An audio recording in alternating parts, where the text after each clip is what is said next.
Рахмон произвел кадровые перестановки в Минпроме и Минэкономразвития Таджикистана. Михаил Мишустин прибыл в Душанбе. В Брянской области Российской Федерации проникли вооруженные люди и взяли в заложники мирных жителей. На полях саммита Большой Двадцатки Лавров и Блинкен поговорили впервые с начала войны в Украине. Эмомали Рахмон произвел сегодня, 2 марта, кадровые назначения в Министерстве промышленности и новых технологий и Министерстве экономического и развития и торговли. Об этом сообщает пресс-служба президента. Так, подписанным президентом постановлением освобожден от должности заместитель министра промышленности и новых технологий Шерали Кабира Умет Солихзода. В связи с чем последовало увольнение, не указывается. Другим правительственным постановлением Курбонзода Исоджон Ятим был назначен первым заместителем министра промышленности, а Сафарзода Бахтияр Хайрулло и Назар Аббас Савзали назначены заместителем главы Минпрома. Еще одним постановлением правительства Нуриддин Ахлиддин Нуриддинов назначен заместителем министра экономического развития и торговли. Распоряжением президента страны Курбонзода Исоджон Ятим освобожден от должности начальника управления развития инфраструктуры исполнительного аппарата президента Таджикистана. Другим распоряжением на эту должность назначен Курбонзода Сухайли Караматулло. Напомним, что последние кадровые перестановки в стране были произведены в начале января. Глава Хатлона Курбон Хакимзода был освобожден от должности и назначен министром сельского хозяйства Таджикистана.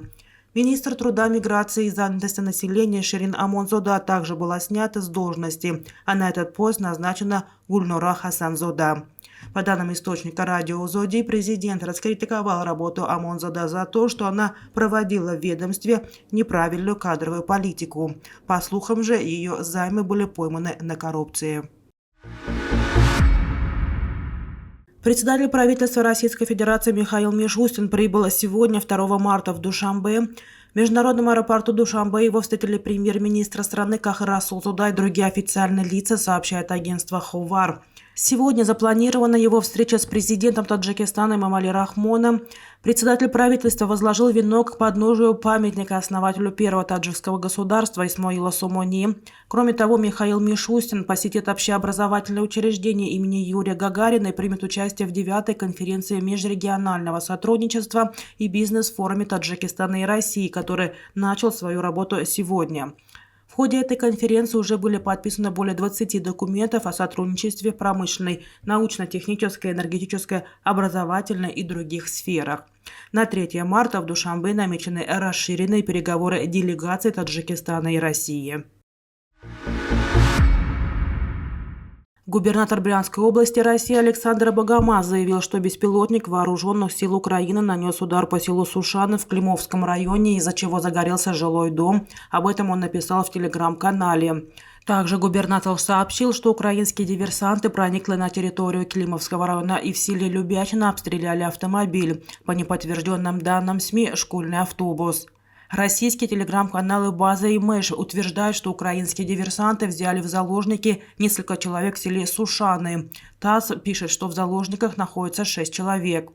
По утверждению «Маш» и «База», в группу диверсантов входит 40-50 человек. Как сообщает «База», в Сушанах взорваны электроподстанция и газовая станция.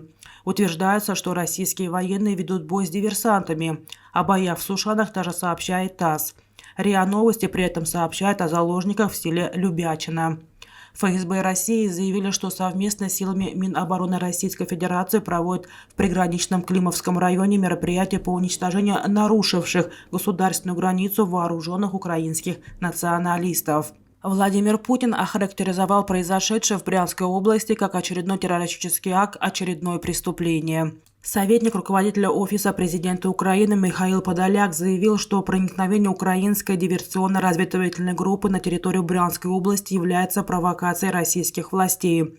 История с украинской диверсионной группой в Российской Федерации – это классическая заведомая провокация. Российская Федерация хочет напугать свой народ, чтобы оправдать нападение на другую страну и растущую нищету после года войны.